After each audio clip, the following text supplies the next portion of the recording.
All right, this morning we're going to talk about first aid and first aid awareness. When an accident happens, a first aid program that meets the requirements of the law and is tailored to the type and to the size of the workplace can literally make the difference between life and death, or between recovery and some kind of permanent disablement.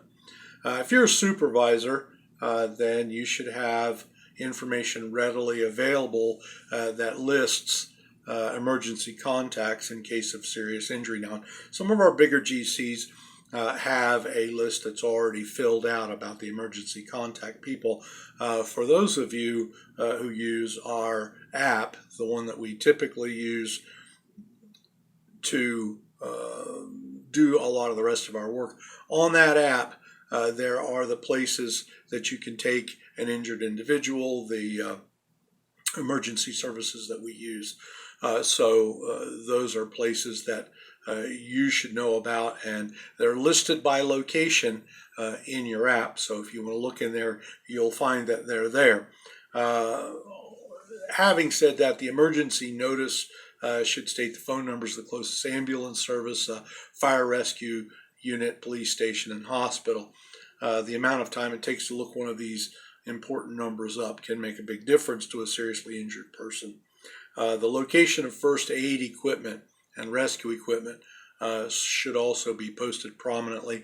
Now, your GC should be doing this, but having said that, even if they post it, it would take you to go and see what they've posted and have a look at their emergency procedures as they've posted them. So you go on some of these bigger sites, and there are several that I could mention.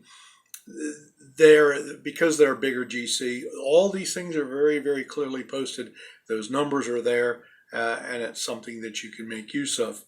So first aid equipment and supplies should be stored where they can be reached easily, and in case of an accident, these supplies should be inspected frequently. Now, I come through and we have a look at your first aid kits. We check on those, but remember that if you get into your first aid kit or have been using it, or is there any danger of anything going out of date, we need to get that replaced.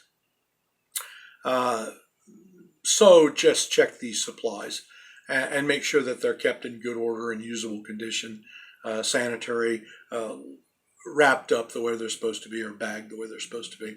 And of course, restock. If you get into your first aid kit, use it. Let's make sure that things get restocked.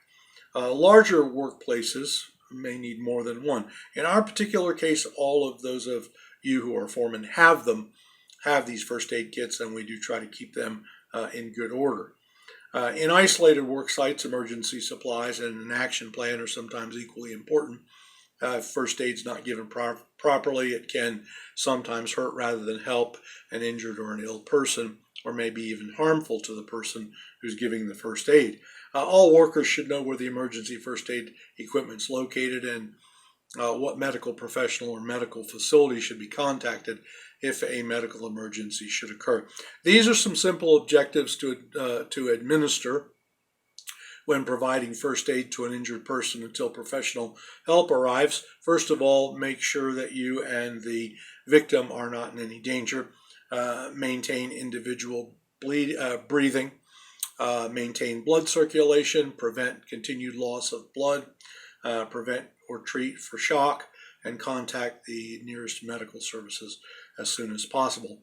One of the handy tips for caring for a victim is that if the face is red, raise the head. If the face is pale, raise the tail. So that makes a difference as to how you can not just make them comfortable, but aid in helping them to get blood flow to the places where it needs to go. So these are things I think that are worth our time to consider.